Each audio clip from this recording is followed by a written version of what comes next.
On Lunar New Year's, we wear red as a symbol of good luck and good fortune, prosperity and success, meaning we know we wear red because we are rich, enough to pay respects, enough to burn money in a bonfire for those who came before us, even if we might not be wealthy, which I definitely am not.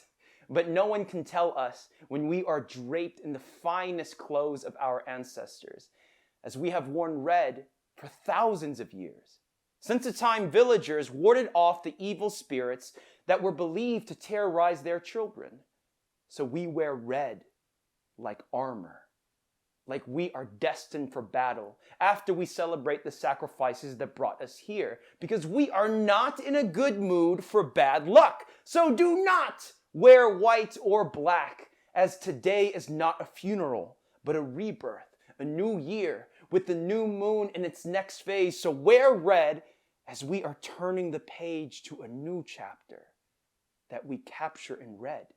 So wear red, the shiny kind, the brightest kind, the finest, flyest kind that make people who don't mind their business come up to you and say, "Yo, where'd you get that from?" And you say, "My grandma gave this to me."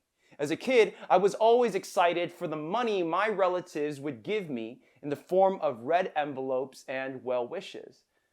But I hated how tight and stuffy my changsan was, with buttons too tight at the neck and my belly fat stretching the seams, which was only made worse by how much food I ate throughout the day.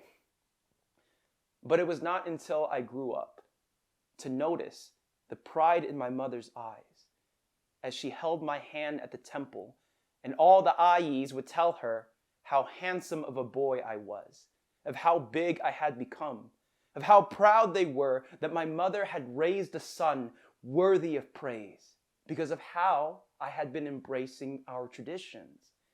So take in this moment that means we are visible, that means we are seen in a qipao or a hanfu or an aoyai, or whichever your culture calls homage to your predecessors. Wear red like you are strutting their spirit in their walk with every step as a beating heartbeat into your nearest parade, your sacred temple, your childhood home, or wherever you find a sea of ruby and gold. We are gems connected by blood, held together by seams, threads wrapped around the glow of a red paper lantern. Wear red like you know home is a shade away from the sun setting on a dinner table. Let the world know how lucky we are to be alive.